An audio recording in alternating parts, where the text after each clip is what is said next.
The following presentation has been closed captioned.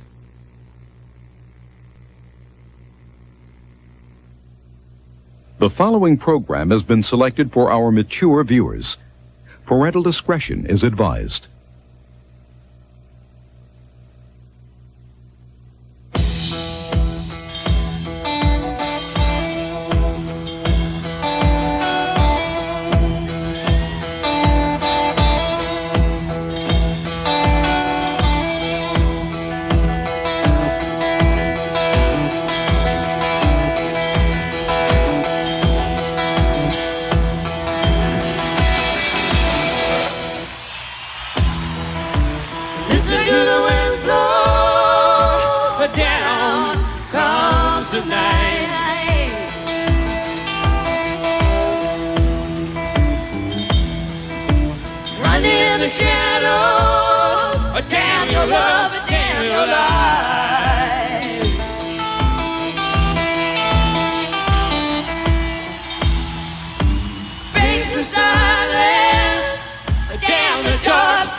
About the shape I'm in, I can't sing, I ain't pretty, and my legs are thin. But don't ask me what I think of you, I might not give the answer that you want me to. Fleetwood Mac's history has been a fascinating musical journey for more than 25 years. It all began with an English blues guitarist called Peter Green.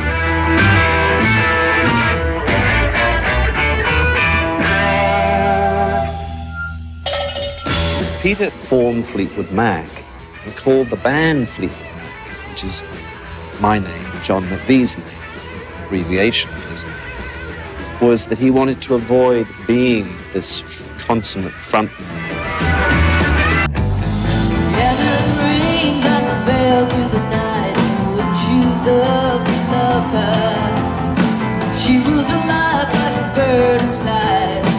Who would be her lover?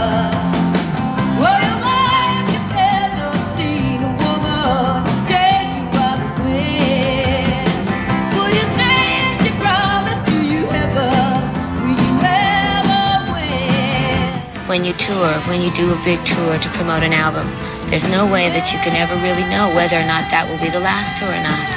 So you have to always gather this special tour, which will be these new songs, these 18 new songs from everyone. You have to gather this very closely now because it might not ever happen again. And if it doesn't, then this must be the best that we can make it.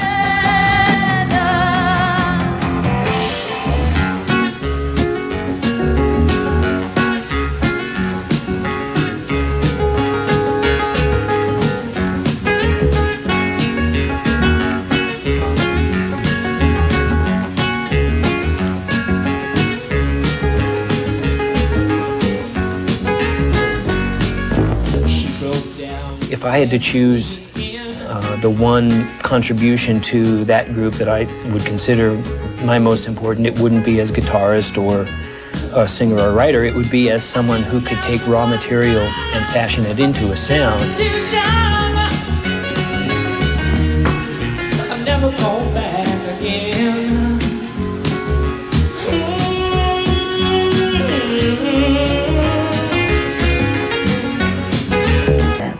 And I also realized that I'd found in Lindsay a duet singer.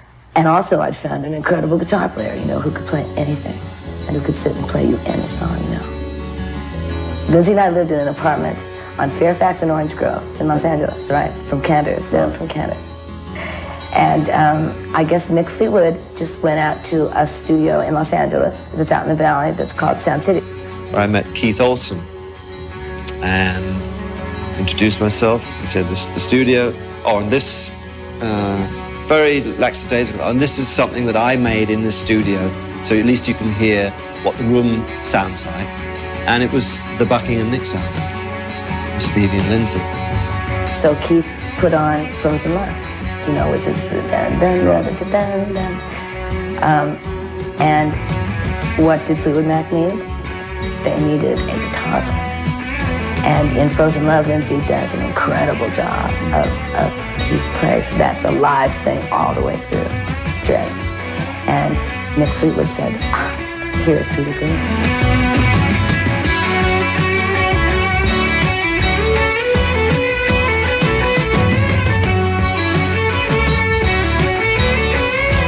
I didn't know that much about the various incarnations of Fleetwood Mac up to that time, other than maybe Peter Green. I had played with Peter Green in a band called the Peter Bees, which was Peter Barden's, who, for a short while, when Eric Clapton went off to Greece, and then 3 weeks later, Eric came back and said, "I want my gig back," which of course John Mayall immediately did. And Peter was in limbo, because you have to remember, he'd now attained that status that Eric had. You know, Peter Green, you know, the Green God, and in the tube stations. I mean, it was a scene. It was happening. And he was basically told, you've got to form a band. And I was the first chap he phoned up and said, "I want to form a band. Would you be my drummer?" We wanted John McVie to be there with us, but John didn't leave John Mayall for a while because I think he was wondering where the money was going to fall. And then we did the Windsor Jazz Festival with another bass player called Bob Brunning.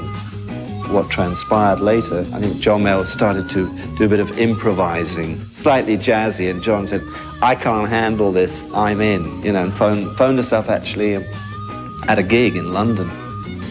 And that was truly the beginning of Fleetwood Mac.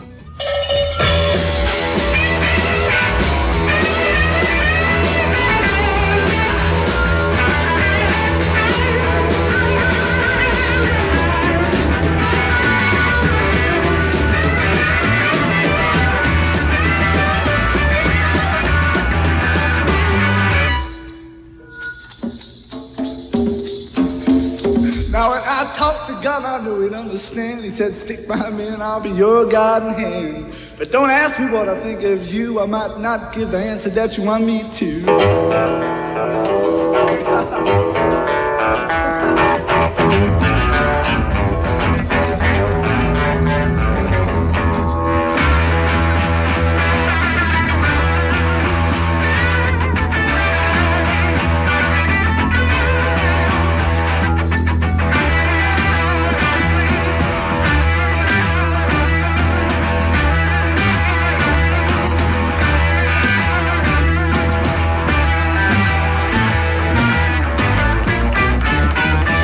We heard about Jeremy Spencer, an incredible blues singer.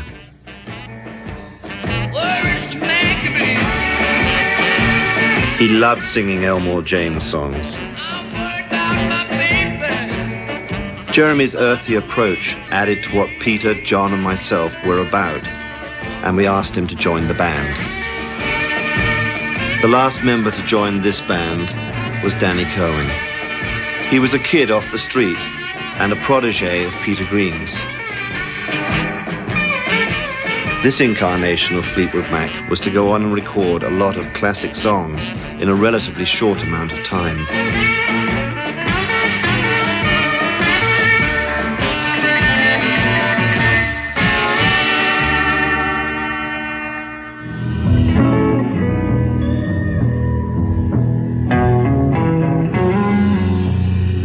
Peter knew where his power lay. He's a very powerful writer. And he knew what emotionally, from playing live, turned people on.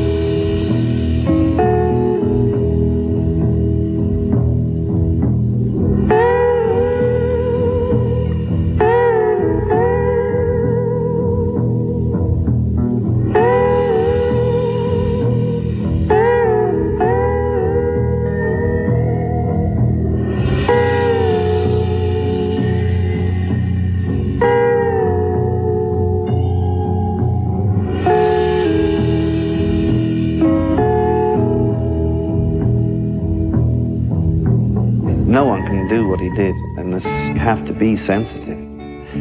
And he had a real dilemma, really, when he was in the moment playing. That was his joy of life, you know. And he saw that being perverted. The more success we had, that in its own way also sent him off the deep end. Are you working on another album at the moment? Well, the way we record, I don't think we really work on albums. We just record what stuff we've got to record, and then we make up an album, maybe grab one track for a single. I heard a rumor that you're producing solo albums for various members in the group. Is that truth? Well, Jeremy's done his own album. This is the first one, and I think Danny's going to start his own one, and maybe sooner or later I'll do mine. I see. That'll be nice too. Well, yeah, it's nice. I think it's nice for people to have their own thing, you know. Shall I tell you about my life? The success was carrying on, and Peter got this bee in his bonnet about giving everything away. I remember that moment on this bus, and I'm looking at him like this, and he's telling me, you don't understand, Nick, this is actually going to happen. He left in a very responsible fashion, and we were devastated. What are we going to do? What are we going to do without Peter? He was Fleetwood Mac. About all the times I cried, how I don't want to be sad anymore, and how I wish I was in love. One would be correct in saying that it became the mother hen syndrome that was going to become part of my input, really, as to the survival of Fleetwood Mac. We went on to make an album called Kiln House, which was heavily Jeremy slanted, and we all lived in this place called Kiln House. That was sort of my plot, I suppose. We would have probably drifted apart. And I said, well, let's all live together, and we did.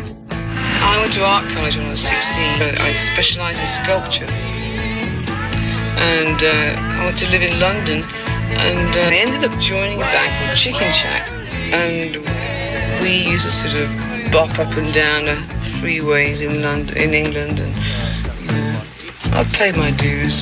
Her whole thing was, she was definitely Mrs. Blues. In fact, she had enjoyed some success. She was voted #1 female singer in England.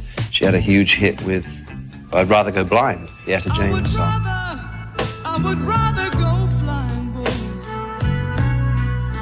Chris and I met on the road, and we started dating, and then about 6 weeks after the first date, we got married. Jeremy, Danny, and myself and John, that was Fleetwood Mac, with no ladies. And we rehearsed to go out on the road in the States, and went into a panic, really. We felt the band wasn't full enough. So literally, I think it was certainly within 3 days of leaving, we laid it on Chris and said, do you want to join the band? Love me, baby, but I don't leave you. Love me, baby, but don't you break me up, baby. You used to mean so much to me. Well, you're just not the same now. Get like you used to be. Oh, baby. You used to mean so much to me. Oh, baby. You used to mean so much to me. Well, you better get yourself together, baby. Get like you used to be. We turned our faces towards America. We came to Los Angeles, and that's where Jeremy disappeared. He was gone. He was my roommate. We roomed together. We were like Mutton and Jeff. It was quite the comedy team. Jeremy, what what made you give up a really promising career in rock and roll, lead guitarist with Fleetwood Mac, and I'm sure very good paying job and a lot of publicity and fame, to give yourself to Jesus?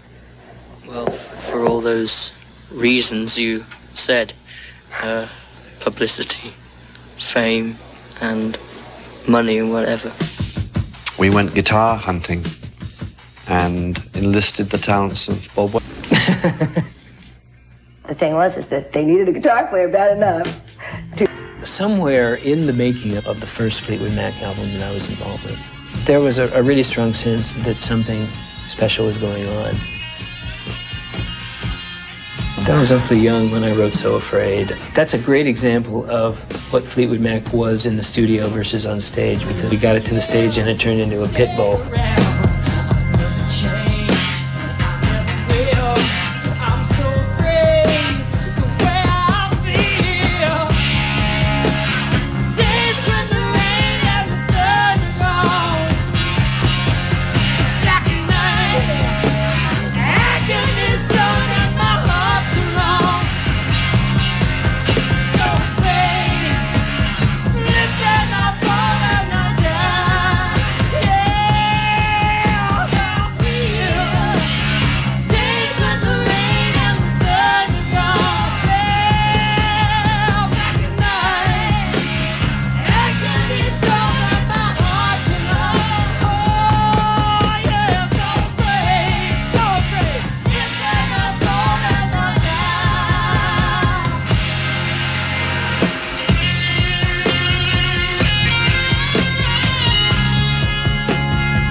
Working in the studio was really an alchemy of a lot of different things. And Lindsay, most certainly, more so than Stevie, had very definite ideas, the way he liked to work. Now, he was working on his own, basically, and he would do a lot of overdub situations, so he wasn't really used to being a team player.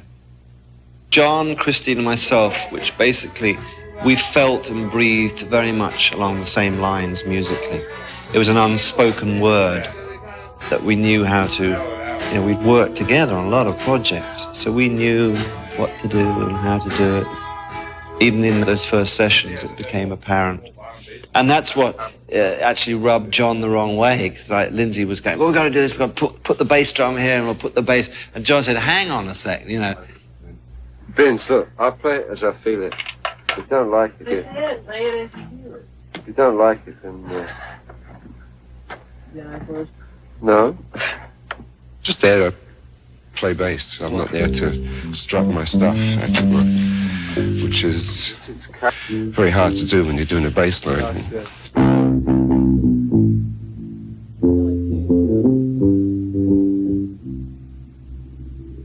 When I think of my tenure with the band, I mean, I would certainly like to think that I was doing the right thing for myself and for everyone else in being a team player.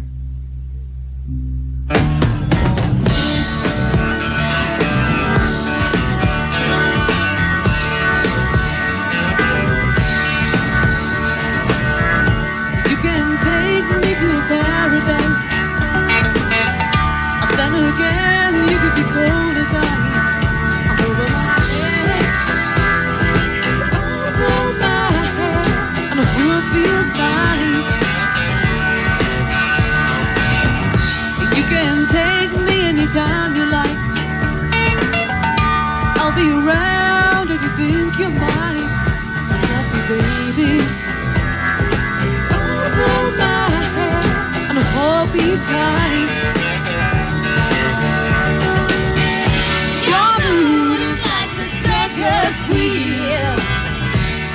Changing all the time.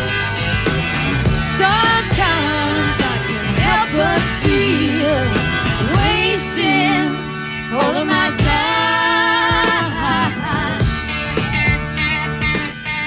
time. Stevie tended in those days to keep really quite quiet because she'd been used to being quiet with Lindsay and looked to him for those creative needs.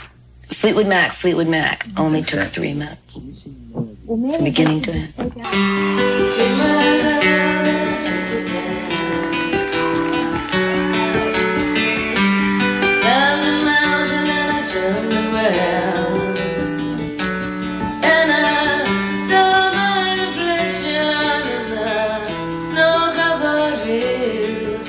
The landslide brought me down. Oh, mirror in the sky, what is love? Can the child in my heart rise above? Can I sail through changing old times? Can I handle the seasons of my life?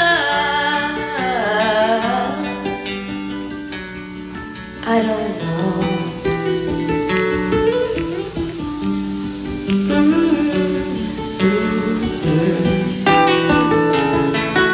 I've been afraid of changing because I built my life around you. But you know, time makes you bolder. Children are getting older, and I'm getting older too. Take my love, take it down. Oh no, if you climb a mountain and you turn around, but if you see my reflection in the snow-covered hills, when the landslide bring it down, down, and if you see my reflection in the snow-covered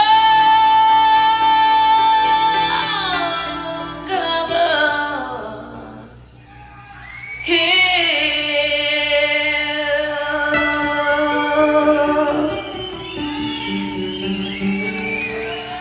maybe the landslide will bring down. Oh,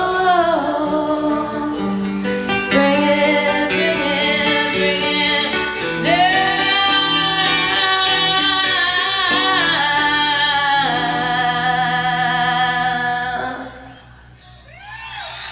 What really was the main transformation when Stevie and Lindsay joined Fleetwood Mac? Well, quite literally, it was the fact that Fleetwood Mac, for the first time, became a vocal situation. When they added a third voice to that, which was Christine's, which was sort of an unlikely blend, that turned out to be a magical blend. She was then launched into a whole different arena that really she was very much part of. And it was like, that became the sound of Fleetwood Mac. It's got potential.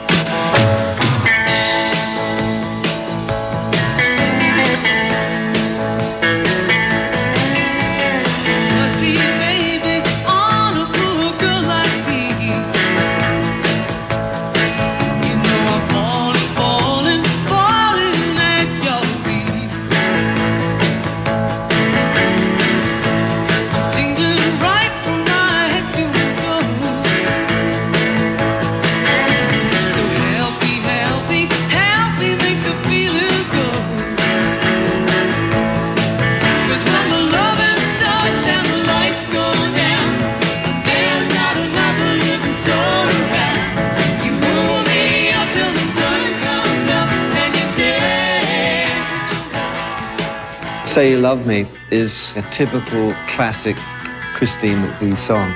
And if you listen to albums such as Mystery to Me, when Chris was actually really developing her songwriting abilities in an onward-going situation, that came into where it's just, that's Christine McVie. And she's still got that. She's basically had most of the hit records with Fleetwood Mac, which is something that sometimes gets forgotten. Baby, hope you're gonna stay away.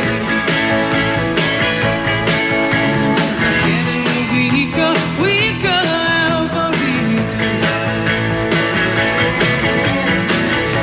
I guess I'm not as strong as I used to be. And if you use me again, it'll be the end of me. 'Cause when the loving starts and the lights go down, and there's not another living soul around, you move me until the sun comes out, and you say that you love. Yes, when the loving starts and the lights go down, there's not another living soul around, you move me until the sun comes up, and you say that you love. Say that you love. Say that you love. You're the average. Average. John, That's it. give your head a shake. Just do that. Is your head tied back? That's my neck. Have you got it tied back at the back there?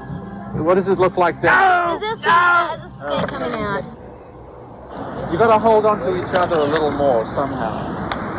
Yeah. A little pushing. You've got to remember what you're dealing with here, you know. You're dealing with the room. Is this thing flashing, by the way? I want to see your arms there, Mick. Somehow get them around somebody. He's got a long arm, this dude. Yeah. Keep going. Keep going. President Clinton, but for John McVie.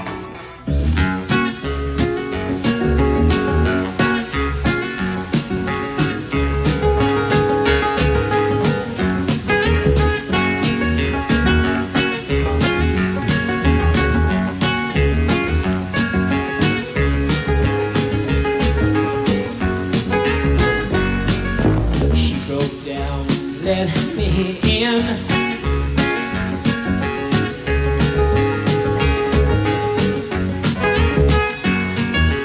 Made me see where I've been now.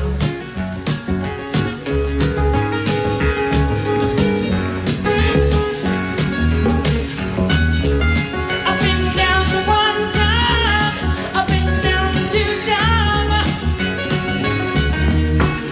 I've never gone back again.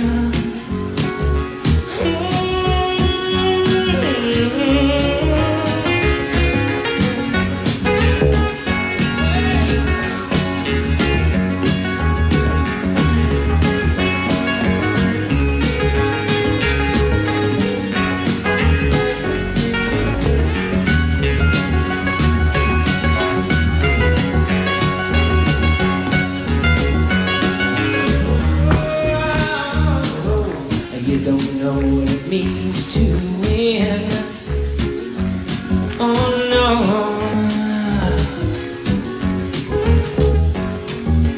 Come down and see me again. Oh yeah.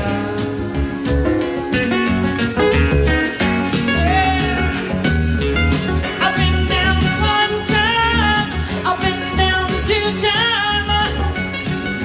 Yeah, I'm never going back again.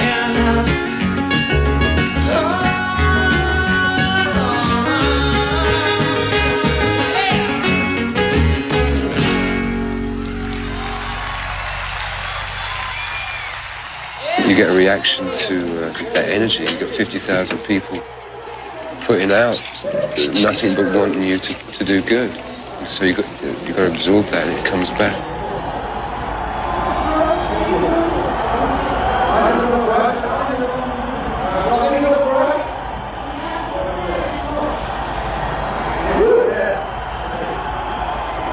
Let's jam for a half hour. No.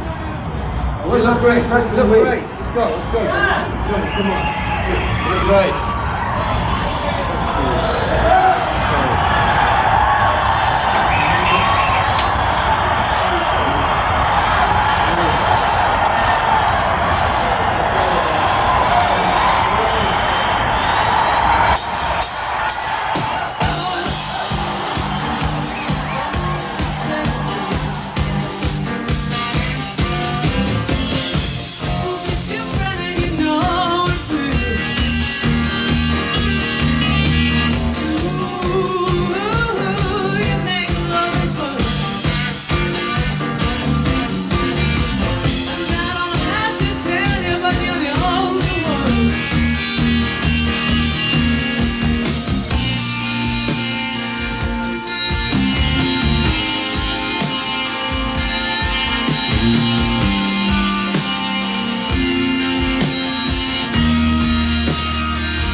We toured for a year, a solid year.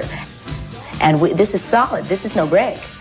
And everybody else tours for 3 weeks and they take 4 weeks off. And it's like, I don't understand this, because I'm from a serious touring band. So we were so busy that we didn't really know or really care what the record was doing, because we were walking out, you walk up those stairs every night and there's, 20,000 people or 30,000 people or 50,000 people or 75,000 people or 10 people that are there to see you. And it's like, forget it. Everything else doesn't matter, and this is where we most want to be. You want to check out how my makeup, remember how you did it before? It was so wonderful. Look at it now. Baggy eyes, all running down my face. My the eyes are running check the fingernail layers, but it hurts. The things we do for fame and success and money and everything. And when all your dreams of a lifetime must all come to an end. Maybe Rumors was a little more of a surprise, because It's one thing to sell, 2 million albums. It's another thing to sell the most albums that had ever been sold up to that time. What you hear is what you get, is basically it. I mean, it'd be very nice to go in the studio and go, oh, yeah, let's make about $60 million and you're right. But it doesn't work like that. And the album of the year is Crosby, Stills and Nash. No. Please. Fleetwood Mac.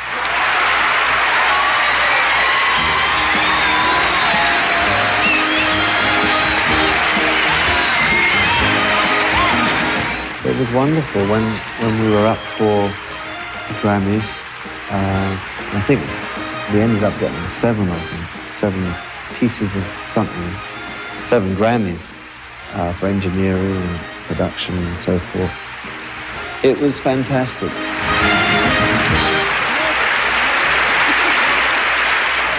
Well, the big ones always get shoved forward, so I'd like to take this opportunity in thanking everyone that's done such a lot for us. You up there, the record company, and the people that work closely with the band. Thank you very much. We love you.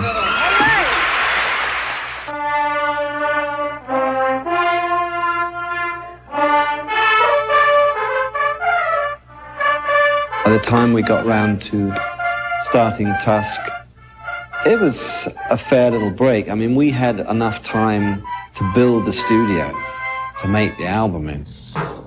What we wanted, we got, and we knew that this album was going to be a real special album.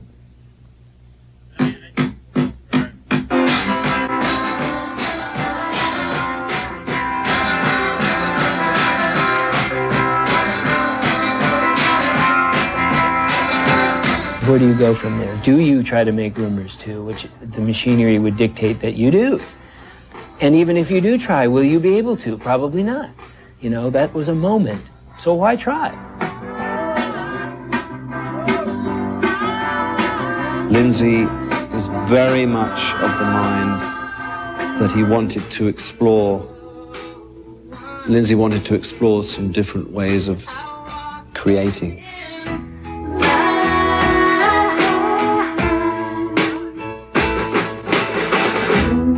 He was beginning to see that the frustration of being in a band, because remember, Lindsay's a very insular type of person.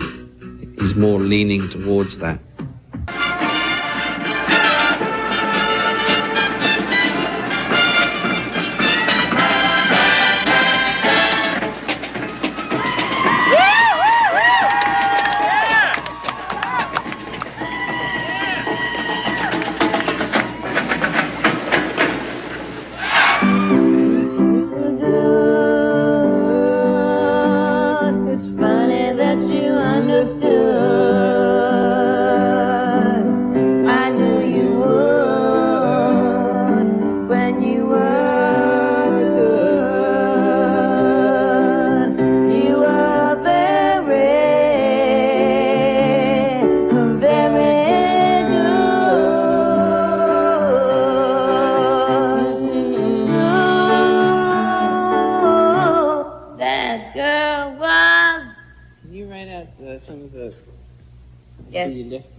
I wasn't thinking on having you singing it, but maybe since you're singing so good there, well, I'll be thinking about it.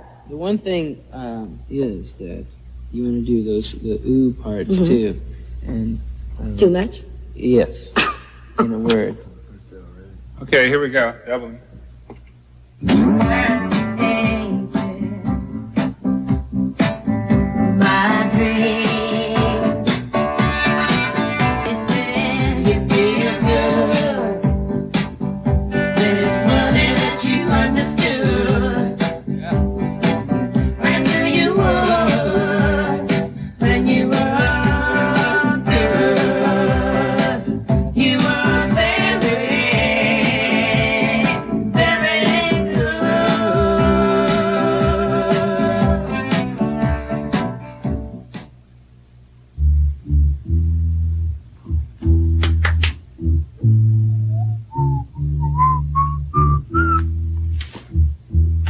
Basically trying to do is take a track that we cut in the studio which has very, very dry sounds on it, no ambience, no echo at all.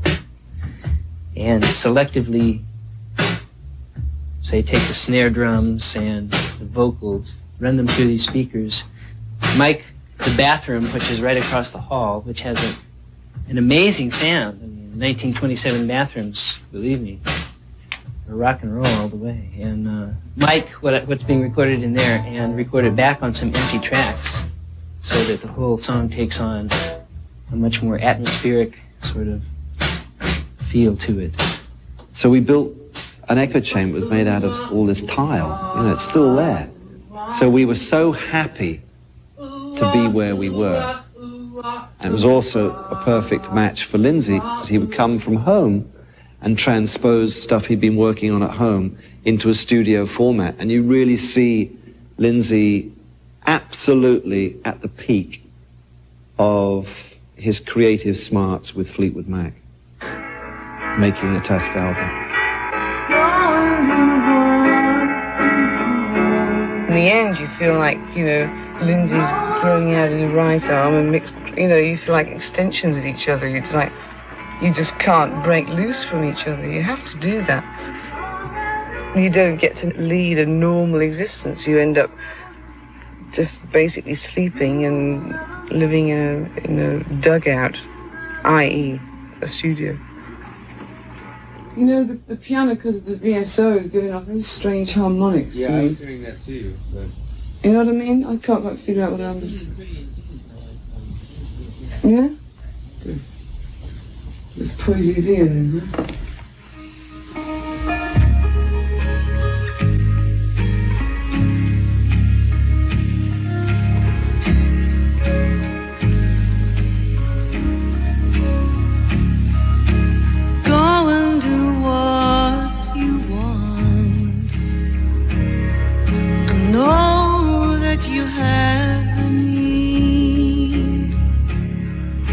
You know that I'll wait as long as it takes.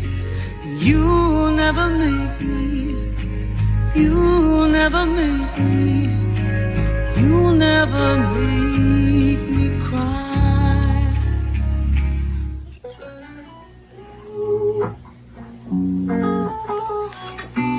I would sit and write for days, you know. It was like the tribe, and like this is the sacred steps back up to the top of this sacred mountain of this jungle kind of thing. And that's what Tusk was.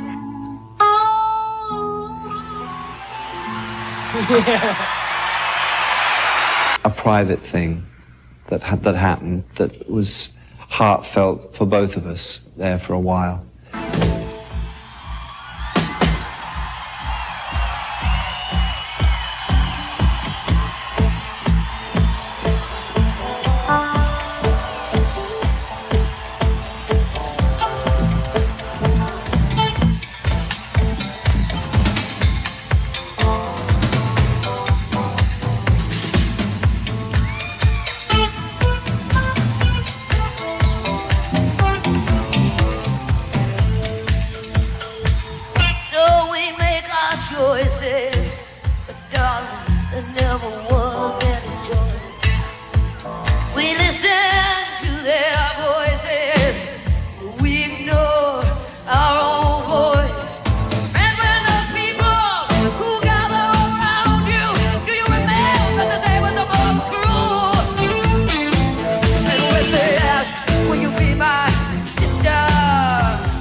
it's a very fine line, you know, between being experimental and being accessible. It's not easy at all. It's something which has to be done with a certain amount of finesse. Tusk is actually my favorite album of the Fleetwood Mac involvement. Not only because it represents sort of the embarkation on a certain kind of level of thinking about what's important and what isn't, but just the music itself. It's joyful and it's explosive, and it was a moment, certainly for me. But, you know, I sort of overestimated not the public's ability, but maybe their willingness to take such a left turn so quickly. I think if you want to keep an audience going with you over a period of time, you've got to do it gradually.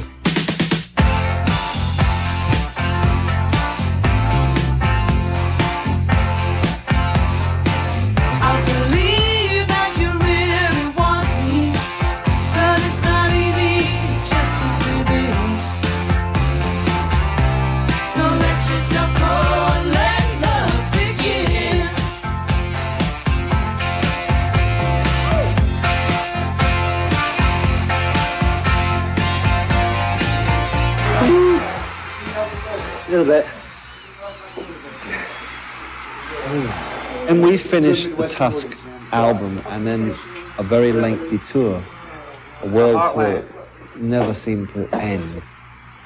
It was over a year, and we were shattered. And you have to realize we hadn't stopped for what seemed like probably the better part of 8 years, really. Just, we were either in the studio, working. We didn't stop. And after the Tusk tour, we were burnt. We were burnt out.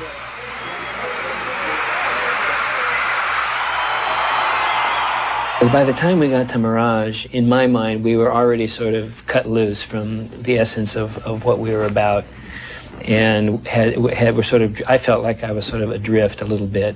There were some feelings of, I wonder whether we should just do something that's a little bit more accessible, a bit more classic Fleetwood Mac.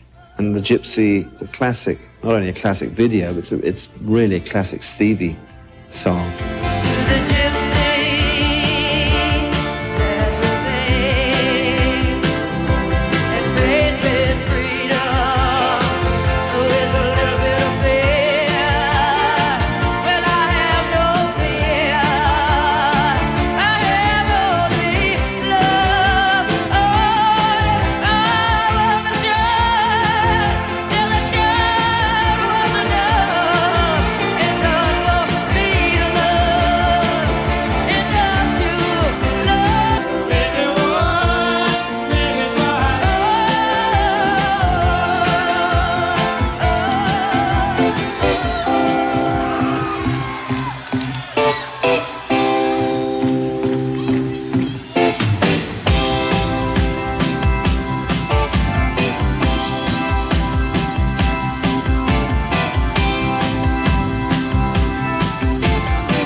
back of our minds, we always knew we'd be making more albums together, but we were also kind of dispersed for the last few years doing our own different projects. And how we all happened to get together, I think, was probably due to the fact that I was asked to do an old Elvis Presley song called Can't Help Falling in Love for a movie called Fine Mess.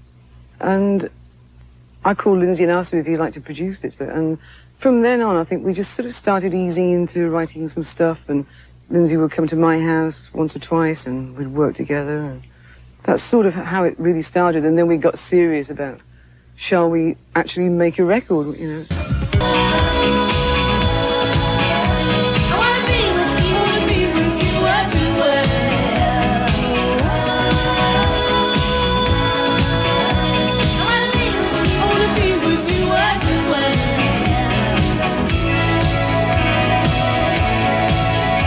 A very happy tour. We had a lot of fun, and it's important, you know, because it had to be that way. If we were going to continue, which we did, was to go out on the road with Rick and Billy. Can you hear me calling out your name? You know that I'm falling and I don't know what to say. Come along, baby, we better make this start. We better make it soon before you break my heart. Oh.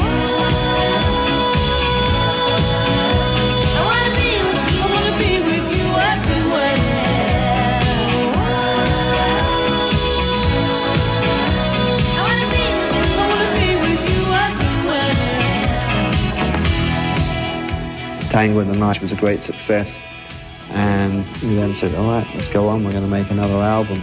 And it was like there was a whole, we were picking up on certainly stuff from Rick and from Billy, and their enthusiasm towards what we were doing, and it was good. It was really good.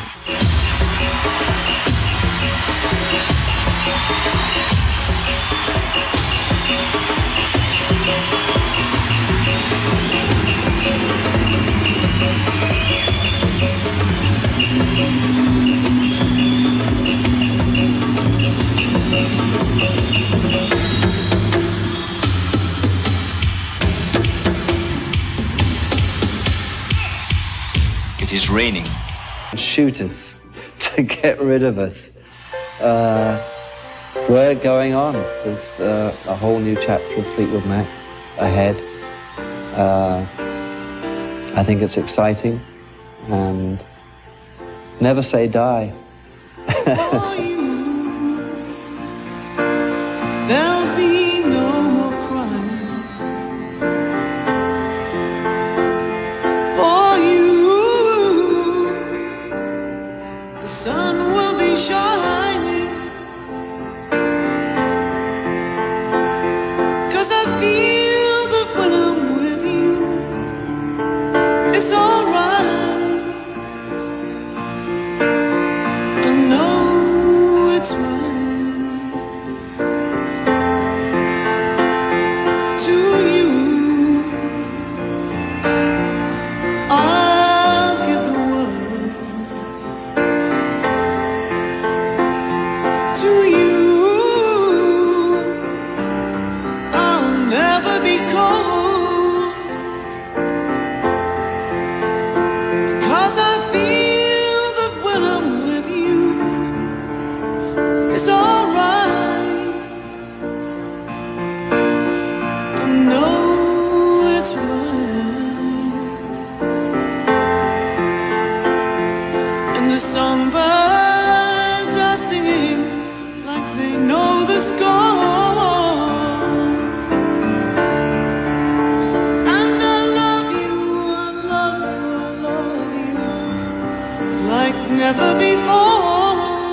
something you